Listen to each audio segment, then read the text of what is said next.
Hi everyone, welcome to part 2 of my Oscar nomination reactions. This is the part where I talk about the things that make me less happy.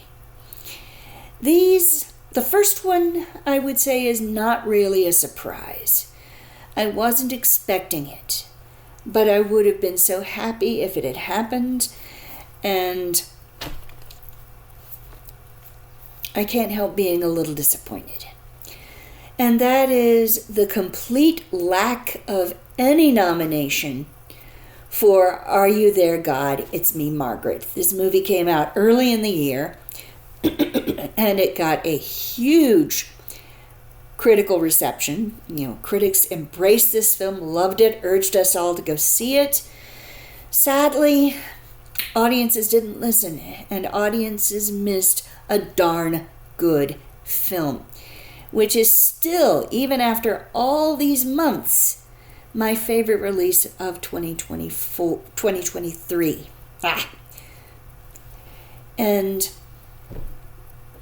I think one of the main reasons why it speaks to me on a personal level is that live action movies that center on a girl's coming of age have been pretty scarce over the last 50 years. It doesn't mean there haven't been any. And some that have been released have been quite good. I remember falling in love all the way back in 1978 with George Roy Hill's A Little Romance, starring Diane Lane and Thelonious Bernard and Sir Laurence Olivier. Loved that film, loved the character that Diane Lane played, and that didn't get much Oscar attention either. Then fast forward to the 90s. And you have Agnieszka Holland's The Secret Garden. That also got huge critical buzz. Critics loved it. Audiences, sadly, didn't really show up for it as it deserved and got no Oscar attention. Then in 1994, Alfonso Cuarón's A Little Princess came out. This movie was released to theaters twice with different ad campaigns in the hope of attracting an audience. Audiences stayed away both times. What gives? Because the same thing happened with Margaret. I do not understand why the best movies that center on a girl's coming of age get so little love from audiences. What more do they have to do? What other things do they want to see in terms of these kinds of films? And that's one of the reasons why, unfortunately, these movies do not have the same iconic status as the boy-centric coming-of-age stories like Stand By Me and The Sandlot and Holes. Those and The Goonies, those are the movies everybody remembers. E.T. Movies that deal with a boy's coming of age. E.T. is a great movie. I'm not saying it's not. Stand By Me, another great movie. But for some reason, audiences embrace these movies while ignoring things like Are You There, God? It's Me, Margaret. So audiences ignored it, but I hoped that I could expect better of the Academy. And I hoped until the very last name was read that somehow Are You There, God? It's Me, Margaret would creep into Best Adapted Screenplay. No such luck. For the Academy, it may as well not even exist. So I'm not really surprised. I mean, it's not like this hasn't happened before, but I can't help being disappointed and feeling like it's a rejection that might lead to reluctance to film coming-of-age stories based on girls. That Hollywood's going to decide, oh, well, the public keeps rejecting these things. I guess these stories aren't worth telling. So, okay, that particular part of the rant is over. Now to move on to a situation where the Golden Globes got it right and Oscar got it wrong. Namely, Joe Hisaishi. Joe Hisaishi was nominated for Best Original Score by the Golden Globes for his work on The Boy and the Heron. And I've seen The Boy and the Heron twice. And both times I left in awe of Hisaichi's score. It's so absolutely perfect. And I had some hope that since the Golden Globes had recognized that particular score, the Oscars would too. Oscar voters would acknowledge Hisaichi's work in The Boy and the Heron. Again, no such luck. I wish I could say I was surprised.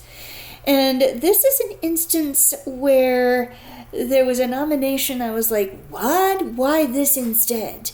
This was the closest that I came to actually being outraged by something. I love John Williams. I loved his score for Schindler's List, for Jurassic Park, for Superman, for Jaws, for E.T., for pretty much Spielberg's entire body of work. But Indiana Jones and the Dial of Destiny, I'm really thinking that got in just because it was John Williams. And it's a darn shame that that kind of name recognition award got to the top, while Joe Hisaishi had to make do with no nomination at all. Another disappointment, Greta Lee.